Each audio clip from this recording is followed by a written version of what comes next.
call them the police. All these put together, they bring the law and order to you and to I and to the community where the Lord has placed us.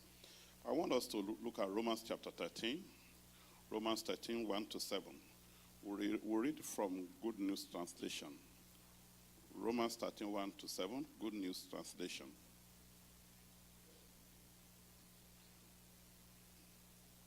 The Bible says, everyone must obey state authorities.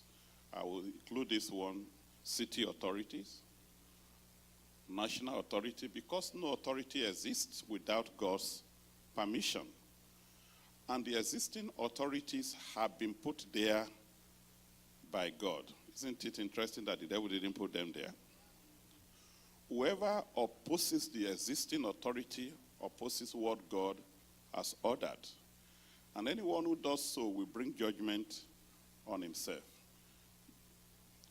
For rulers are not to be feared by those who do good, but by those who do evil.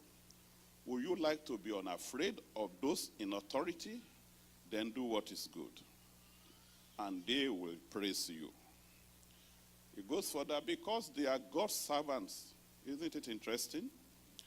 Working for your own good, but if you do evil, then be afraid of them, because their power to punish is real.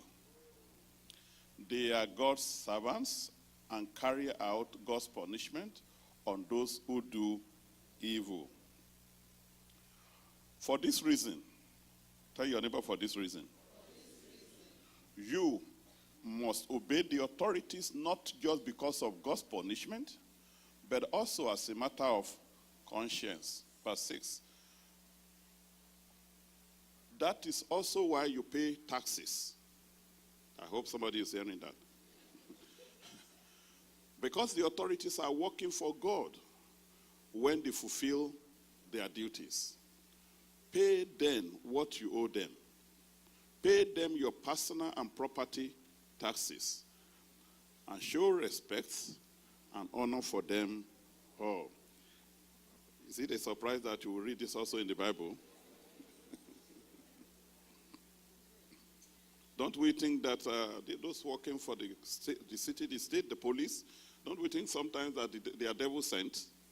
Especially when they write you a ticket.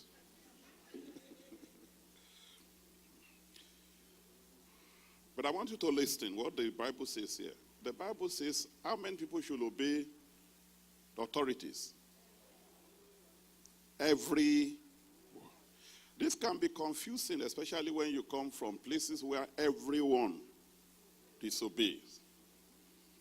But the Bible tells us that everyone, it does not matter who you are, does not matter your status, your position, everyone must obey, not optional, not by choice, must obey authorities. And when we talk about authorities, we're talking about those who are enforcing the law, those who are making the law, those who are the courts, part of it. Every one of us, we are supposed to, it's a must to obey them.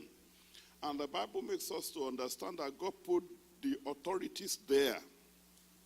God put them there. As Christians, we need to come to understanding that nothing can be without God's permission.